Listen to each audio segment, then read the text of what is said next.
Thank you for the opportunity to share a bit about myself. So I was raised in Brooklyn, born in Jamaica, raised in Brooklyn. So I like to tell everyone in advance, any type of a mutated accent you hear is kind of a Jamaican that's been kind of cobbled together and beaten up by Brooklyn.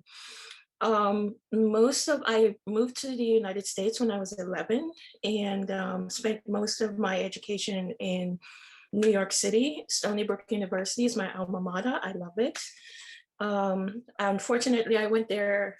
The idea of going to Stony Brook was to be pre-med, but I somehow came out as a political focused person, so I clearly had it wrong.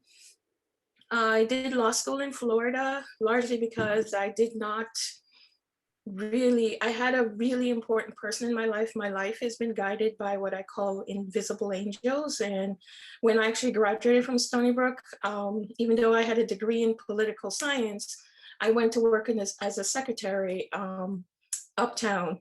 Actually, I worked for a socialite who I didn't know that such a thing existed, but that was my first job. I was very young, and it's my Devil Wears Prada moment, because everything you've heard about, she did. And after being scared by that, I went to work for an investment banker who basically told me, what was I doing working as a secretary? And he started me on a journey that I appreciate to this day, because he and all his folks more or less decided to kind of answer their phones. He made me study for the LSAT and go to law school. And since one in my family had gone past a certain age and studying, most of the guidance in my life came from what I call invisible angels. Fast forward to law school, which was a nightmare and a mistake, and I'm still in recovery from it. But I'm glad I can speak fondly of it now, because it's 15 years removed from me. But if you had caught me 5 years ago, I was still throwing stones. But the idea of going through law school led me into policy and led me into where I am today, which is my job is created. It's not something you can apply for. I spend a lot of my time advocating on behalf of rural people, advocating for their access to healthcare, advocating for housing, advocating for safety, public safety, advocating for economic resilience. It was kind of born out of working overseas for the OECD, going to different member countries and helping them think through how they can do rural better. I was kind of, found in the, I would say, a delegation from the United States met me in Italy years ago and asked me to come to the US to bring my skills to the US. I'm still recovering from that decision, because it turns out it's easier to travel in the backwoods of Russia than it is to go in around United States and do rural advocacy. So I like to say I know very well most of my members, most of my people are rural.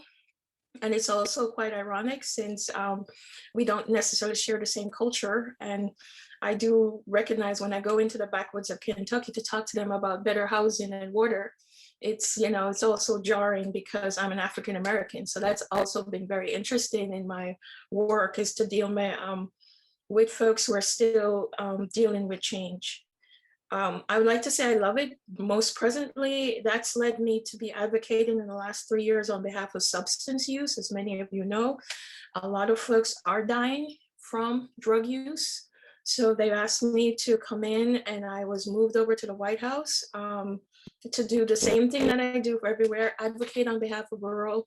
As policies come down the pipeline, how do you see this working in rural? I think that's my tagline for my job, because that's what I say in every meeting.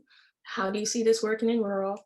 And if it's not going to work, how do you plan to change it? And so right now, the work has been on substance use, but it's the same thing, because most of my folks are without housing. They are socially disconnected because they've been stigmatized from years of meth use and so on.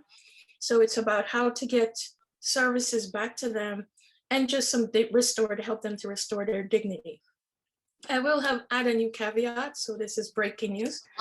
I've been re-recruited, so I'm probably going to be moving back to France in a few weeks, because I've been asked to come back and work on the 38 member country rural policy in a broader way. So that's me in a nutshell.